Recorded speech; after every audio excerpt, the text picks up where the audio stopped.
शपथ आणि शोक. सुतक संपलं का? दहावा झाला का?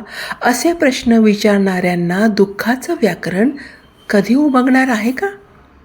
स्त्रीचं दुःख तारीख पाहून संपत नसतं. ते अंगावरच्या साडीसारखं आयुष्यभर चिकटून राहतं. ती हसते, बोलते, उभी राहते, पण आत कुठंतरी नेहमीच पोरकीच असते.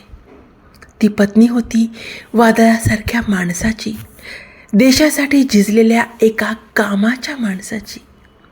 पवार कुटुंबासाठी सत्ता कधीच सोपी नव्हती. ती नेहमीच जबाबदारीची जखम होती. काळ थांबत नाही, शोकात अडकूनही नाही. 10वा 13वा संपवून दुःख संपत असतं का हो?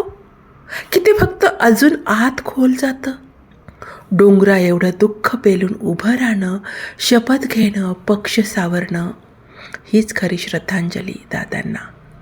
स्त्रीला सावरणं सर्वात अवघड असतं, कारण तिला कोणीच सावरत नाही.